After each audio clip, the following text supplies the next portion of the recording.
పోలీసులకి కంప్లైంట్ ఇచ్చి గంట అవుతుంది. అదితి గురించి ఇంకా ఎలాంటి ఇన్ఫర్మేషన్ లేదు. నాకు తెలిసింది పక్కాగా కిడ్నాప్ మ్యాటర్ అయి ఉంటుంది. ఖచ్చితంగా విక్రాంత్ గాడే ఎత్తుకెళ్ళుంటాడు. భగవంతుడా, బంగారం లాంటి పిల్లకి ఎంత పెద్ద కష్టం తెచ్చిపెట్టావయ్యా. ఈ ఇంటి కోడలు కావలసిన పిల్లని ఎవడో అనామకుడు ఎత్తుకెళ్ళిపోయాడు.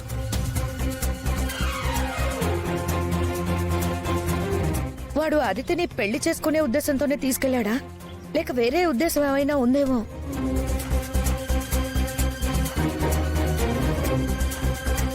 పెళ్లికి ఒప్పుకోకపోతే చంపేస్తాడేమో.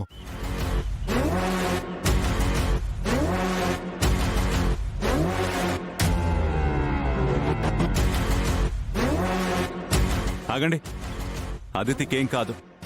మీరు అనవసరంగా ఏదేదో మాట్లాడి భయపెట్టకండి. అదితికి ఏమైనా అయితే మేము బ్రతకలేము.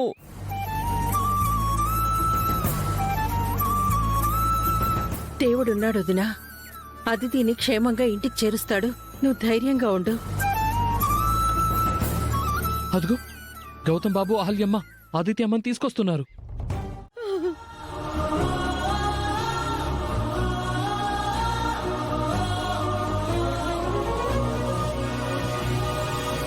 నీకేం కాలేదు కదా? Are you all right? Nothing to worry mom, I'm fine. Aditi, అసలు ఫోన్ ఇంట్లో పెట్టి ఎక్కడికి వెళ్ళిపోయావమ్మా? ఇంతసేపు మేము ఎంతో టెన్షన్ పడ్డాం. అరే, పోలీస్ కంప్లైంట్ కూడా ఇచ్చాం. మీ ఇల్లంతా చిందరవందరగా ఉందంట. అసలు ఏం జరిగిందమ్మా? నేను ఇంట్లో ఒంటరిగా ఉన్నప్పుడు విక్రాంత్ వచ్చి బలవంతంగా నన్ను గుడికి తీసుకువెళ్ళి పెళ్లి చేసుకోవాలనుకున్నాడు అంకుల్.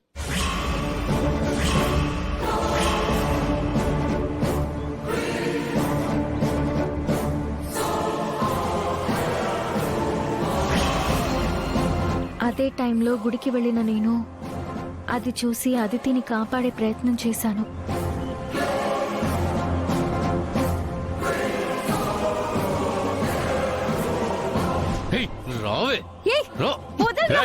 కూర్చోబెట్టాడు.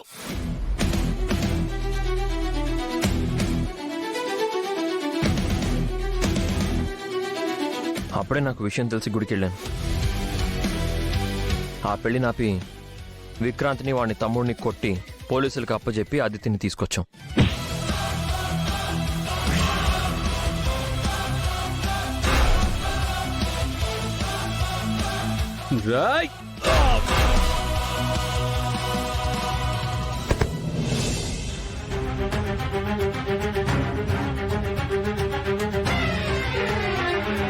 అసలెవడ్రా వాడు? ఎంత ధైర్యం ఉంటే అదితిని ఎత్తుకెళ్లి పెళ్లి చేసుకోవాలనుకుంటాడు? వాడిని అక్కడికక్కడికే చంపేయాల్సిందిరా. అనవసరంగా పోలీసులకు పట్టించావు. అవును బామ్మర్ది, అలాంటి వాళ్ళందరికీ బతికే అర్హత లేదు. అక్కడే చంపేసి ఉండాల్సిందే. రేయ్, చట్టాన్ని చేతిలోకి తీసుకోవడం తప్పు. ఆ రౌడీ వెధవల్ని పోలీసులకు అప్పచెప్పి మంచి పని చేశావు.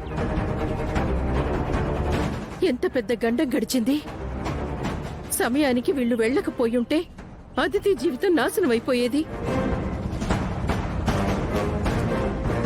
నా కూతురి జీవితం ఎప్పుడో నాశనం అయిపోయింది వదినా. అంతా ఈ గౌతమ్ వల్లే.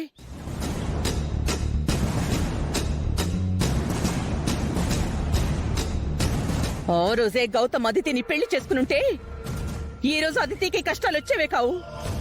ఈ ఇంటి కోడలై సంతోషంగా ఉండేది.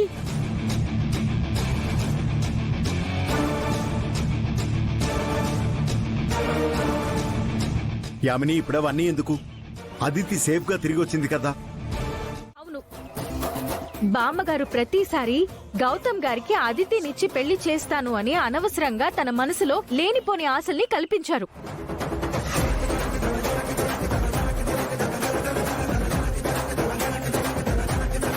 పెద్దవాళ్లే ఉండి కూడా ఆలోచించకుండా వాళ్లు తీసుకునే నిర్ణయాల వల్లే ఈ రోజు ఇలాంటి పరిస్థితి వచ్చింది. అంతేగాని ఈ విషయంలో గౌతమ్ గారి తప్పు ఏమాత్రం లేదు. ఎంత ధైర్యమే నీకు? నన్నే తప్పు పడతావా నిన్ను?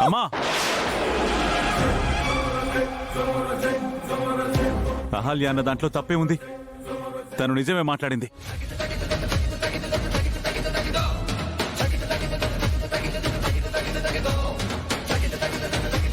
అవునత్తయ్య, మీరే అనవసరంగా అదితిలో లేనిపోని ఆశలు రేపారు.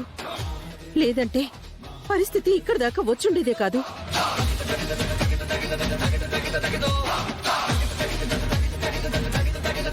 ఇప్పటికైనా మించిపోయింది ఏం లేదా ఆంటీ. నా భార్య బిడ్డ ఉండగా నేను మళ్ళీ అతిథిని పెళ్లి చేసుకోవడం జరగదు. ఆ విషయం నేను అదితికి చెప్పాను, ఇప్పుడు మీకు చెప్తున్నాను. దయచేసి నన్ను మర్చిపోండి. మీ అమ్మాయికి వేరే ఎవరినైనా చూసి పెళ్లి చేయండి. దానికి ఎవరితో పెళ్లి చేయాలో నాకు బాగా తెలుసురా. మీ సలహాలు నాకే అక్కర్లేదు.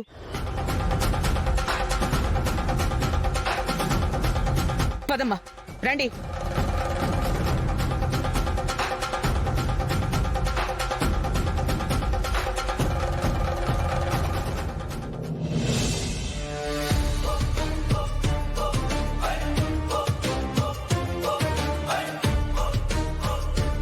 ఎంత ధైర్యం ఉంటే అందరి ముందు నన్ను తప్పు పట్టి ఆ యామిని వాళ్ళ ముందు నన్ను చిన్నబుచ్చుతావు? గౌతమునొక్క మాట అంటే తోక తొక్కిన పాములా లేస్తున్నావు. అవును నాన్నమ్మా, తను నా భార్య. నా గౌరవం కాపాడటం తన బాధ్యత. అందుకే తను అలా మాట్లాడింది. ఏంట్రా ఏంటి, నువ్వు కూడా నానమ్మని ఎదురుస్తున్నావా?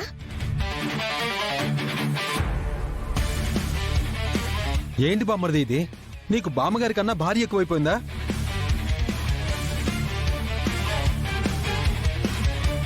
ఇంకా ఆపుతారా? అదితి క్షేమంగా ఇంటికొచ్చింది కదా, తన పెళ్లి గురించి వాళ్ళు చూసుకుంటారు. మీరింకేం మాట్లాడకండి. ఎవరి పనులు వాళ్ళు చూసుకోండి.